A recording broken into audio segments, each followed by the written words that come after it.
All right, good morning and welcome to Monday. And I am Mark, and this is Mondays with Mark. And I have something really cool I want to share with you today. And I need to take the phone off the tripod to show it to you. So for starters, what I want to introduce you to are these blue holds, this route right here on this wall. I think you'll be able to find it okay. Winston has graciously done one of our most important things and kept up with what I call a Crimp Trainer. And specifically, it's these particular blue fingertip crimps. And they're perfect for this type of training because they're not so aggressive and so small that you're desperate on them, but they are just a single pad, just your last pad of your fingers. And so they put you on your fingers in a way that larger handholds don't make necessary. And that's really important, of course, in climbing for our training because we need to train our fingers as well as our forearm muscles. And I'm always very intent to have a fingery portion in the body of any climbing workout that I do. Even if I'm doing endurance, I also want to make sure that I can do forearm grip endurance when I'm on my fingertips. So that's a really important component of any climbing workout. So this morning, I've been here since early. That's just who I am. But today I came in, and in addition to the traversing and the larger handholds that I was on to train my forearm grip muscle endurance, I also, once again, I want to be able to do that when I'm just on fingery types of holds. And these blue ones are perfect. And Winston has put them on a really good angle for you guys. That wall is not so steep that it's just, again, desperate. We don't want to be desperate. We want to be like at 80-85% perceived exertion. Anytime we're doing really just about any training, unless we're doing limit bouldering or, hard routes. But I want to show you a couple of things that are going to help you with both those things, your limit bouldering and your hard routes. Number one, what I've been doing this morning, in addition to the longer traverses on the larger holds, is I've been coming in here and I've been doing laps on this blue route. And once again, you can find it with the start cards here. I don't go all the way up. I go pretty close to all the way up, and I've got a very large mat underneath me. But once again, these are not super hard. I don't get desperate on them. But it's just enough to wake up my fingers. And what's neat about these is that, and once again, I don't step on giant feet either. It's one of my things when I'm working out. I don't step on the giant footholds. That's just one of my personal rules, and I think it helps me a lot.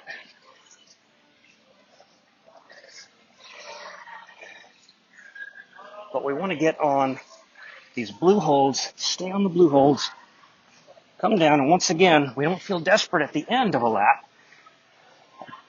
which is good. Just enough to get a little finger wake up. And then we rest in between that run. And I rest 40 seconds, and then I get back on, and I do that 4 times. And that's what I call a round, just like in hangboard training, we would call that a round. So, and then I will do 6 rounds of 4 runs each, with 40 seconds in between runs, and then in between rounds, 2 minutes rest for me. So if you're a beginner, I recommend 2 minutes between runs and 5 minutes between rounds.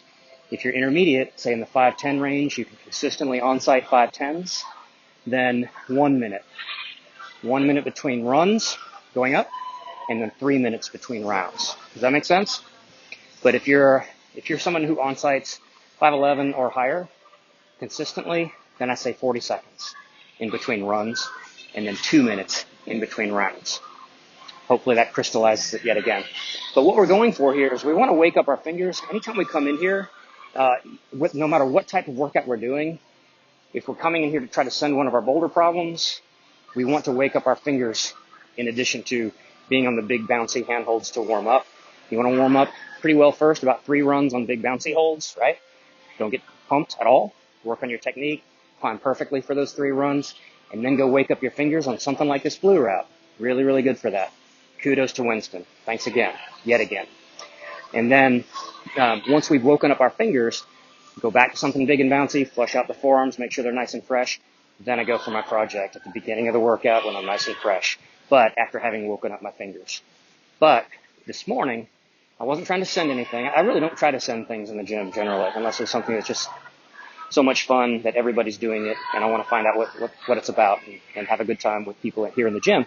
But other than that, I normally just come in here and do systemized training. So I came in here, I've already done my 6 rounds on this blue route, 40 seconds rest in between, did all that, and did some larger handhold traverses and steeper stuff like in the arch.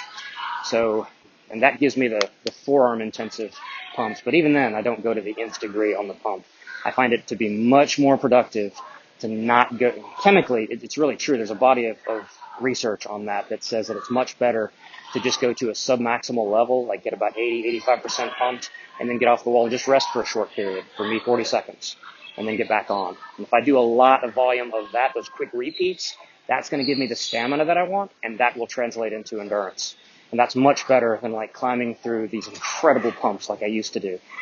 Chemically, that actually is not as productive. So when you start really looking at like the chemical components of these workouts, and Eric Hurst does a really good job explaining that. He's got a 4-part series on that type of training. You can look for at trainingforclimbing.com. He explains it really well, but look for those. Okay. But one more thing I want to show you on this blue route that I did today. It's a workout that I call shakers. And when I start to fail, when my fingertips start to get to where I can't make like a complete run, like on the way back down, I just can't quite get back down to that start hold, and I know that I'm starting to fail, then I switch to a thing I call shakers. And what that is like I'll be doing the same runs on the same holds, but when I reach, and I'm going to simulate it because I've rested enough now that I got fresh again.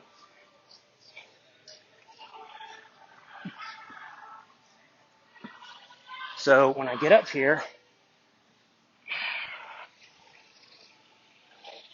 and I'm on my way back down, I start to get desperate, I can't make it.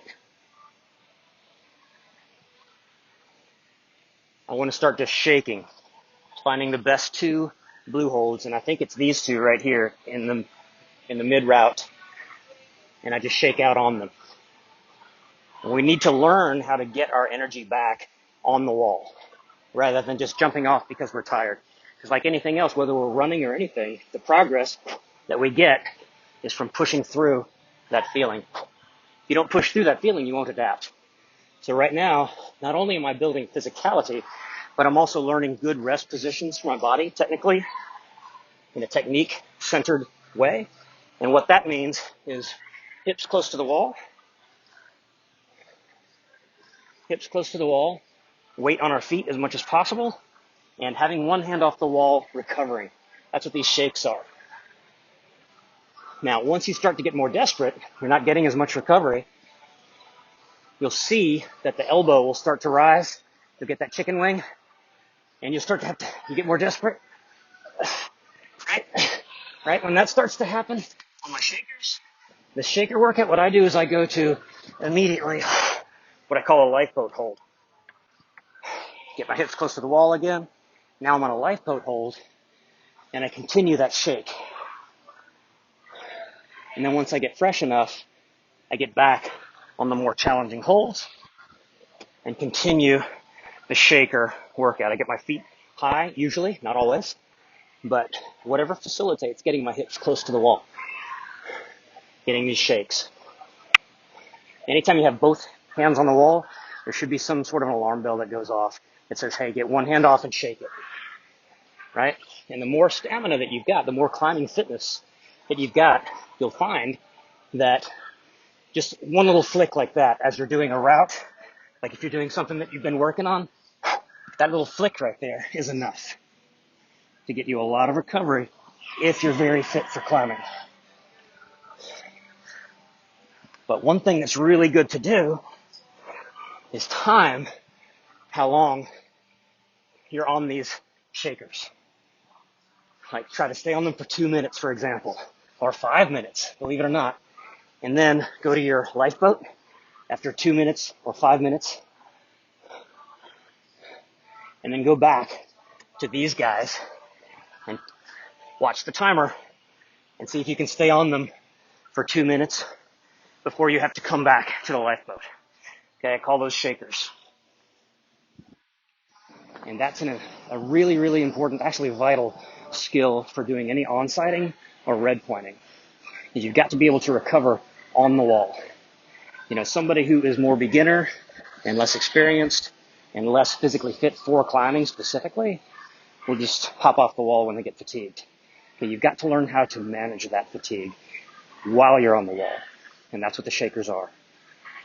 All right, so double benefit to that.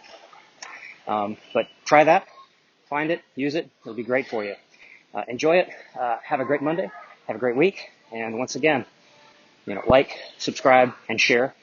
If I have figured out where to upload this to where you can do that by the time I do this, then that closing will start to make more sense. But anyway, I'm Mark, and it's Monday, and this is Mondays with Mark. Thanks for watching.